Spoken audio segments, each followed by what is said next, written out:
नमस्कार दोस्तों। आज हम लोग क्लास 10 के पहले अध्याय सत्ता की साझेदारी यानी क्लास 10 के सिविक्स के पहले अध्याय पहले चैप्टर सत्ता की साझेदारी का अध्ययन करते हैं।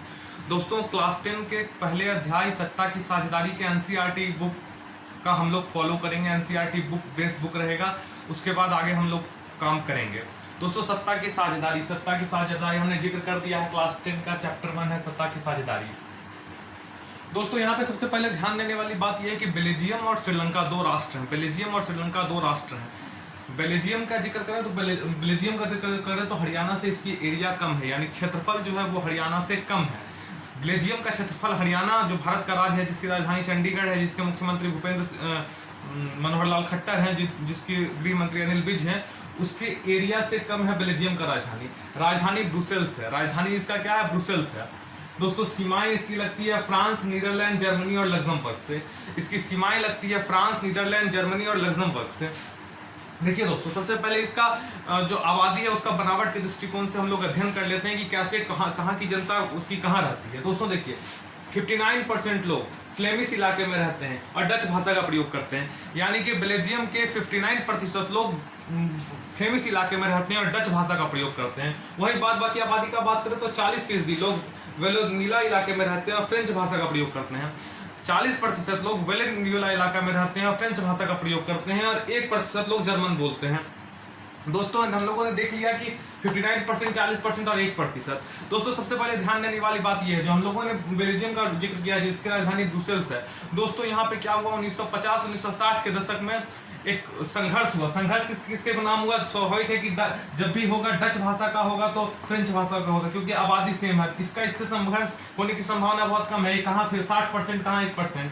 तो जब भी संघर्ष होता है तो डच भाषा और फ्रेंच भाषा के बीच में होता है। तो डच भाषा का संघर्ष हुआ फ्रेंच भाषी लोग से। तो डच भाषा का संघर्ष जिस समय हुआ 1950-1960 के दशक में फ्रेंच भाषी के लोग से।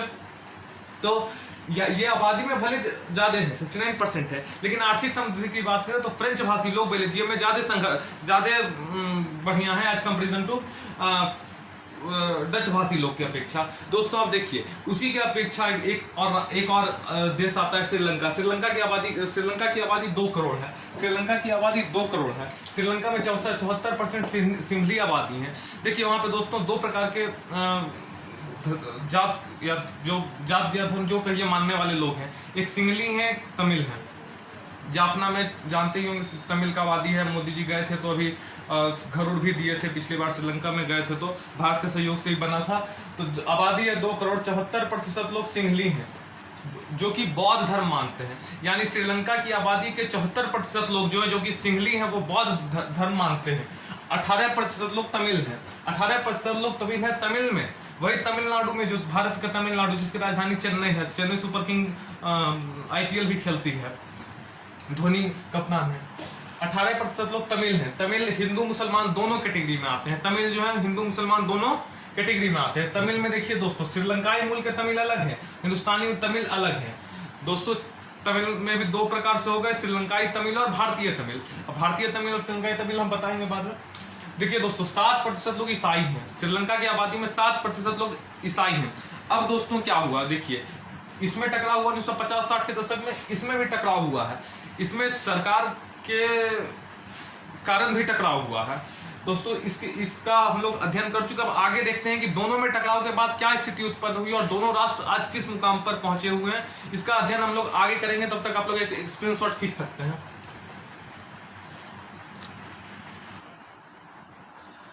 दोस्तों अब हम लोग देखते हैं कि श्रीलंका में बहुसंख्यकवाद ने किस प्रकार श्रीलंका को तबाह किया। दोस्तों आज जो श्रीलंका है वो कई आगे गुना जा सकता था, लेकिन श्रीलंका में कुछ ऐसी घटनाएं घटी जिसके कारण श्रीलंका रह गया। दोस्तों श्रीलंका में बहुसंख्यकवाद क्यों आया उसका हम लोग देखिए। सबसे पहले देखिए श्रीलंका 1948 में स्वतंत्र हुआ। 1948 में स्वतंत्र हुआ। दोस्तों 1956 में जिस समय भारत में भी नेहरू जी प्रधानमंत्री थे, उस समय श्रीलंका की कैबिनेट, श्रीलंका के संसद में एक कानून बना जो कि कहा गया जिसमें कि सिंहली को एकमात्र राजभाषा दिया गया। दोस्तों समझने वाली बात यह है कि श्रीलंका में तमिल और सिंहली आबादी दोनों रहते थे, लेकिन 1956 में वहां की सरकार क्या की कि सिंहली को एकमात्र राजभाषा घोषित कर दी। इसके बाद शैक्षणिक संस्थानों में और कई विश्वविद्यालयों में, तमाम नौकरियों में, सब जगह सब जगह विश्व संस्थानों में सिंघली को फर्स्ट दिया गया, यानी सिंघली को फर्स्ट देने का काम किया गया शैक्षणिक संस्थानों में, विश्वविद्यालयों में, जिसके कारण श्रीलंका की जो तमिल तबका था वो धीरे धीरे बहुत नाराज हो गया, और इतना नाराज हो गया कि उसमें गृह युद्ध तक आया। लेकिन गृह युद्ध की आगे चर्चा करेंगे, लेकिन वहां लाइन बाय लाइन चलते हैं। श्रीलंका एकमात्र राजभाषा बौद्ध धर्म को संरक्षण और बढ़ावा दिया गया। दोस्तों हम लोगों ने देख चुका है कि सिंघली जो है वो कि श्रीलंका में जो सिंघली लोग थे वो बौद्ध धर्म मानते थे, और जो तमिल लोग थे उसमें हिंदू मुसलमान दोनों थे, और 7% श्रीलंका की आबादी में ईसाईयत है। तो दोस्तों सिंघली को एकमात्र राजभाषा दर्जा दिया गया और बौद्ध धर्म को संरक्षण और बढ़ावा दिया गया। तमिलों में नाराजगी बढ़ गई, इसके कारण तमिल में नाराजगी स्वाभाविक है कि बढ़ेगी। मैंने भारत में मान के रखिए दो ठो बड़ा बड़ा समुदाय रह रहा है, दोनों में से एगो को सरकार बढ़ावा दे तो स्वाभाविक है कि दूसरा नाराज होगा ही। बहुत बड़ा चीज तो नहीं है, लेकिन नाराजगी क्यों आई? सरकार के गलत फैसला के कारण आई, तो नाराजगी बढ़ गई, भेदभाव हो रहा है। ऐसा लगा तमिल लोगों को लगा यार हमको तो शिक्षा मिल रहा है, ना रोजगार मिलेगा, ना कुछ होगा, तो हमारा रहना तो बेकार है। तो कुछ तमिल वाला लोग कुछ तमिल लोग कुछ किया, तमिल बनाम सिंघली लड़ाई हो गया। उसके बाद क्या होगा? लड़ाई को देश के अंदर अगर लड़ाई हो जाए दो समुदाय के बीच में तो गृह युद्ध है, समझे? तो गृह युद्ध हुआ, गृह युद्ध में हजारों लोग मारे गए, हजारों लोगों का रोजी रोटी छीना गया। ऐसा नहीं है कि तमिल सिर्फ मारे गए, सिंघली भी मारे गए। सिंघली तमिल को मारते थे, तमिल सिंघली को मारते थे। दोस्तों 2009 में, यानी 2009 अभी से लगभग 12 वर्ष पहले गृह युद्ध का अंत हुआ श्रीलंका में गृह युद्ध का अंत हुआ 2009 में। दोस्तों हमने इस बताने का मकसद किताब में या हमारा यही है, किताब में भी यही है और हमारा भी यही है कि किसी राष्ट्र को अगर नर्क में जाना है तो अपने में लड़ जाए दो आबादी। सरकार ऐसा कानून बना दे कि दो समुदाय लड़ जाए, जिसके कारण उसका आबादी लड़ जाए, जिसके कारण गृह युद्ध की स्थिति आए और उस राष्ट्र उस स्तर पर विकास पर नहीं पहुंच पाए जिस स्तर पर पहुंचना चाहिए। कहा जाता है ना कि आपका सामर्थ्यता जो है वो महत्वपूर्ण है।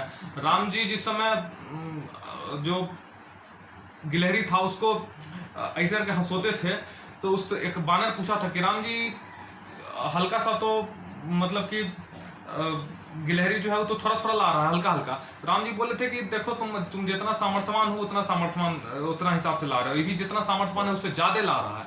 तो यानी सामर्थ्य के हिसाब से विकास नहीं कर पाया श्रीलंका, जिसके कारण आज 2009 में गृह युद्ध का अंत हुआ। उस समय तक श्रीलंका पूरी तरह से बहुत गृह युद्ध के कारण इसको नुकसान पहुंचना पड़ा। नहीं तो आज देख लीजिए बहुत सारा देश जो है वो इसकी अपेक्षा में ज्यादा विकास भी किया है। छोटा छोटा देश है और ये सबसे बड़ा बात इसको समुद्र के हिसाब से चारों द्वीपीय देश है, चारों तरफ से समुद्र है, और उसके मतलब उस विकास के उस छंद पे पहुंच सकता था जिस छंद पे वो पहुंच नहीं पाया। दोस्तों अब आगे हम लोग बेल्जियम की सत्ता की साझेदारी का जिक्र करेंगे कि बेल्जियम में क्या हुआ, कैसे हुआ, क्या हुआ। तब तक आप लोग स्क्रीनशॉट खींच सकते हैं, हम बेल्जियम का जिक्र करते हैं।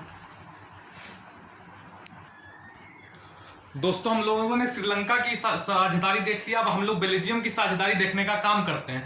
दोस्तों बेल्जियम की साझेदारी में सबसे बड़ा बात यह है कि 1970 से 1993 के बीच यानी 23 सालों में इन्होंने 4 बार संविधान संशोधन किया, यह दिखाने के लिए कि देश में सभी लोग बराबर हैं। यानी कि जिस प्रकार श्रीलंका में तमिल सिंघली अलग दृष्टिकोण से दिखाए गए, वहां की सरकार 1956 में जो कानून लाई जिसके कारण वहां पे दोनों समुदाय में जो मतभेद बट हुआ उसको हटाने के लिए यहाँ पे बेल्जियम की सरकार ठीक विपरीत काम की। 1950-60 के दशक में वहां भी संघर्ष हुआ था, लेकिन वहां की संघर्ष से सीख लेते हुए बेल्जियम की सरकार 1970 से 1993 के बीच में 4 बार संशोधन की, और ये दिखाने के लिए कि सब बराबर हैं।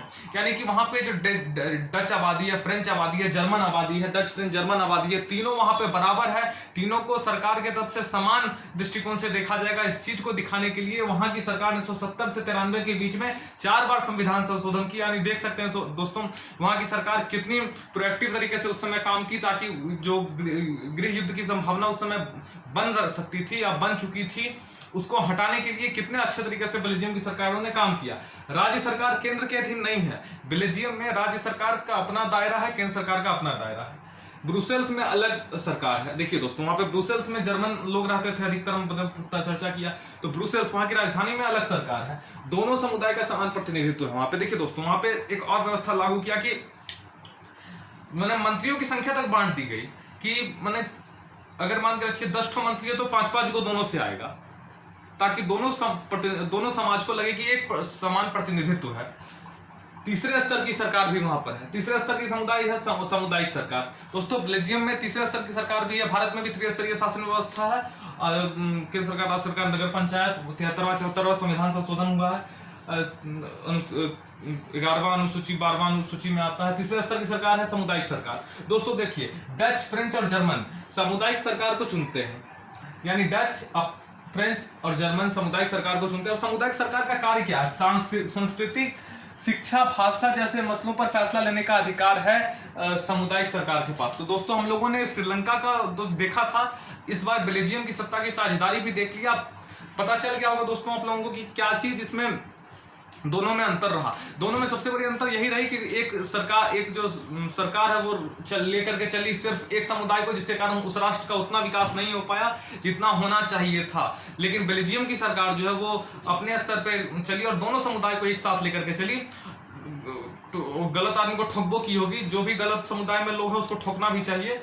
और लेकिन विकास हुआ बेल्जियम का एज कंपेरिजन टू श्रीलंका ज्यादा। आज भी हम लोग देखते हैं बॉलीवुड का और कौन का जो होता है हिंदी फिल्म इंडस्ट्री, उसका जो फिल्म का शूटिंग होता है, कभी सुने श्रीलंका में होता है, एक आध 2 4 हुआ होगा। लेकिन बेल्जियम में तुम लोग सुनते हैं कि बेल्जियम में लोग टूरिस्ट प्लेस के रूप में भी जाता है, ब्रुसेल्स भी जाता है, घूमने घामने के लिए भी जाता है। बॉलीवुड का भी जो शूटिंग होता है, अंग्रेजी में शूटिंग कहते हैं, वो भी शूटिंग के लिए जाया जाता है। तो दोस्तों यही हम लोगों ने देखा कि बेल्जियम और श्रीलंका की सरकारों ने किस रूप में अपना कार्य किया, जिसके कारण दोनों में सरकार की जो कार्य प्रणाली थी उसके परिणाम स्वरूप किस स्तर पे वहाँ पे आपका सत्ता में साझेदारी हुई और जिसके कारण वहाँ पे क्या क्या उस देश का विकास हुआ। दोस्तों आगे भी कुछ चीज़ है जो डिस्कस करना बहुत जरूरी है, ये स्क्रीनशॉट ले सकते हैं आप लोग, उसके बाद हम लोग देखते हैं आगे का चीज़। दोस्तों देखिए, श्रीलंका और बेल्जियम दोनों सत्ता की साझेदारी अलग अलग हिसाब से की है, सत्ता की साझेदारी अलग अलग ढंग से की है। श्रीलंका और बेल्जियम सत्ता की साझेदारी अलग अलग ढंग से की है। दोस्तों श्रीलंका में देश की एकता पर फर्क पड़ा, लेकिन बेल्जियम में नहीं पड़ा। श्रीलंका में देश की एकता पर फर्क पड़ा, हिंसा और राजनीतिक अस्थिरता हुई, हिंसा हुई, एक दूसरे से मारकाट किया, हिंसा हुई, राजनीतिक अस्थिरता हुई। सरकार एक पर ध्यान देगा कि सरकार विकास पर ध्यान देगा, सरकारों अगबका जाएगा कि केकर पर ध्यान दे। राजनीतिक अस्थिरता हुई, इच्छा को थोपना। देखिए एक सबसे बड़ा चीज होता है इच्छा को थोपना। देखिए अगर हम बहुसंख्यक है तो अल्पसंख्यक पे इच्छा को नहीं थोपना चाहिए भाई। जो सब कुछ जो अपना काम, जो अपना धर्म मान रहा है मानने देना चाहिए, जबरदस्ती नहीं करना चाहिए। लेकिन हाँ, अगर कोई मतलब कि कानून को हाथ में लेता है तो सरकार का काम है उसको ठोक देना चाहिए। इच्छा को थोपना गलत बात है, ठीक है। अब देखिए दोस्तों, एक खलील आदमी का उलझन है, इसको हम लोग मिल करके सुलझाते हैं, कैसे सुलझेगा देखिए दोस्तों, खलील जो है पिता है इसका मतलब ईसाई है और माँ सुन्नी मुसलमान है। दोस्तों पिता इसके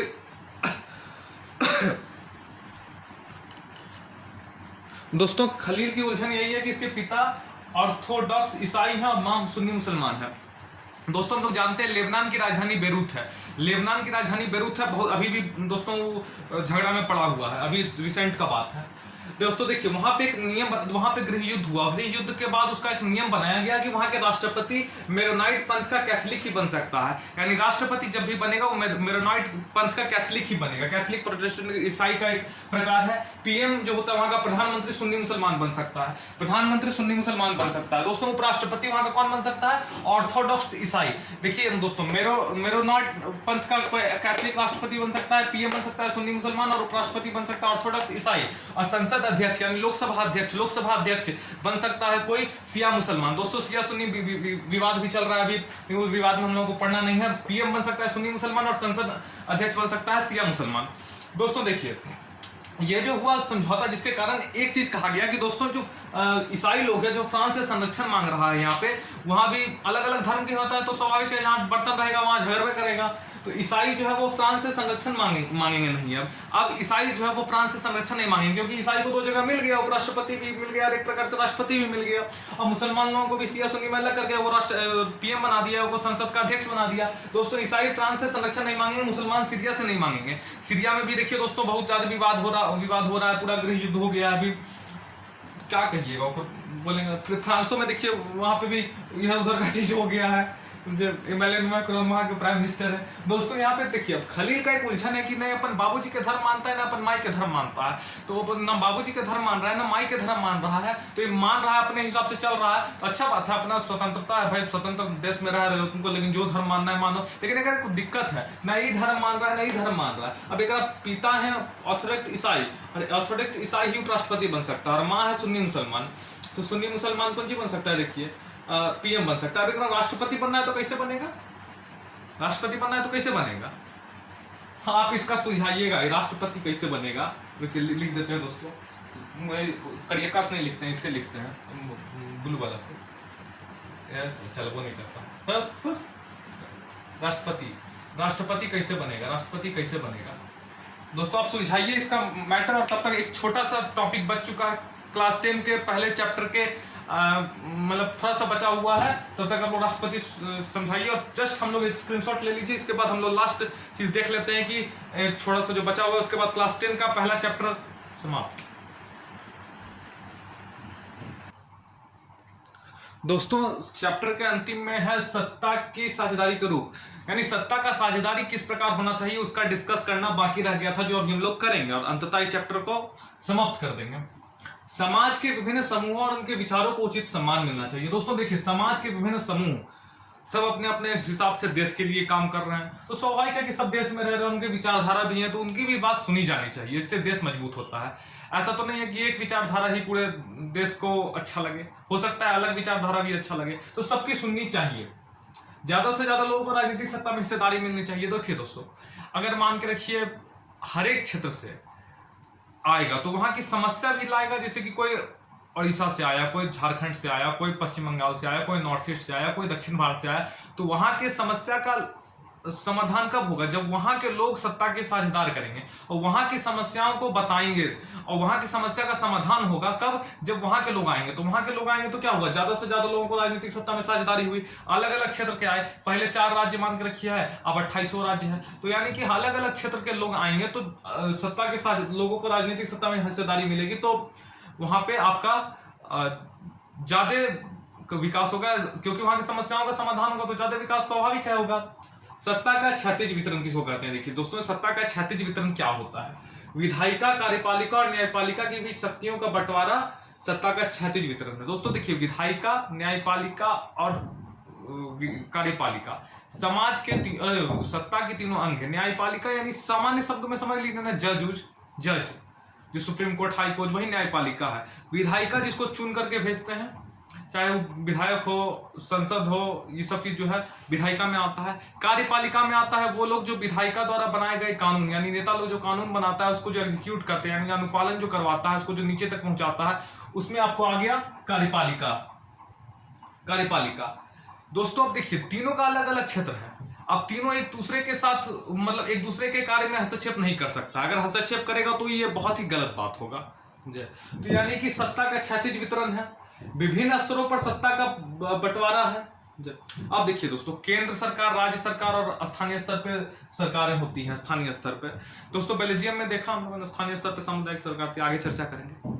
दोस्तों देखिए, केंद्र सरकार का अलग हमने पिछले वीडियो में डिस्कस किया था, लेकिन इस बार एक बार फिर बोल देते हैं कि संघ सूची, राज सूची, समवर्ती सूची, 3 सूचियां हैं जिसके आधार पे काम होता है। मूल संविधान में इतना विषय था जितना है, 97 था, 100 है, 61 था, 66 है, 47 था, 52 है, 66 था, 61 है, 47 था, 52 है। तीनों में राज्य सूची का अलग विषय है कि राज्य सूची का अर्थ होता है कि राज्य किस चीज पर कानून बनाएगा। केंद्र सूची का अर्थ होता है कि केंद्र सरकार, यानी आज के डेट में मोदी जी किस चीज पे कानून बनाएंगे। राज्य सरकार का अर्थ होता है कि मुख्यमंत्री जो है राज्य का, तो वो कौन कौन विषय पर कानून बना सकता है। और संवर्धित सूची में दोनों बना सकता है कानून, लेकिन अगर दोनों के बीच में टकराव आ गया तो केंद्र सरकार का चलता है। तो यानी केंद्र, राज्य, स्थानीय स्तर पर सत्ता की साझेदारी हुई, नियंत्रण एवं संतुलन की व्यवस्था। ठीक है। सामुदायिक सरकार, दोस्तों बेल्जियम, अभी हमने कहा था बेल्जियम में सामुदायिक सरकार है। विभिन्न सामाजिक समूह, मसलन भाषाई व धार्मिक समूह के का जो होता है वो अलग होता है, क्योंकि दोस्तों सामुदायिक सरकार यानी समुदाय का प्रतिनिधित्व करता है। दोस्तों देखते हैं भारत में भी कई जगह कुछ महिला आरक्षण की व्यवस्था आ गई है पंचायतों में 33%। तो विभिन्न सामाजिक समूह, मसलन भाषाई व धार्मिक समूह में अलग अलग सत्ता की साझेदारी के रूप हैं। दबाव समूह और आंदोलन, दबाव समूह और आंदोलन यानी सरकार पर दबाव देना और आंदोलन करना। ये बात अलग है कि अब उसको राजनीतिक प्रेरित नहीं किया जाए, ओरिजिनल अपनी मांगों को लेकर के सरकार के समक्ष बात रखना और उन पे दबाव बनाना आंदोलनकारी लोगों का काम होता है। वो विभिन्न स्तरों पे करते हैं, चाहे जेपी आंदोलन हो, चाहे अन्ना हजारे आंदोलन हो। हाँ, अलग बात है कि कुछ लोग राजनीतिक रोटी सेकने के लिए भी आंदोलन करते हैं। अलग अलग विचारधारा, चुनाव का विकल्प होना चाहिए। दोस्तों देखिए, अलग अलग विचारधारा पे चुनाव का विकल्प होना चाहिए, क्योंकि दोस्तों हम लोगों ने देखा है कि अलग अलग पार्टियां सत्ता में आती हैं, सत्ता में अलग अलग पार्टियां आती हैं, जिसके कारण अलग अलग स्तर पे सरकार बनाती है। कभी फलाना विचारधारा की सरकार आई तो कभी इस विचारधारा की सरकार आई। तो दोस्तों वो भी एक सत्ता का साझेदारी का रूप है। तो दोस्तों हम लोगों ने चैप्टर 1 के टोटल चीज का डिस्कस कर लिया। सिविक्स क्लास 10 के चैप्टर 1 का टोटल हम लोगों ने डिस्कस कर लिया। दोस्तों आप लोगों को अच्छा वीडियो लगा होगा। नेक्स्ट वीडियो में चैप्टर 2 यानी कि राजनीतिक विज्ञान यानी सिविक्स का चैप्टर 2 का हम लोग डिस्कस करेंगे। तब तक के लिए आपका बहुत धन्यवाद।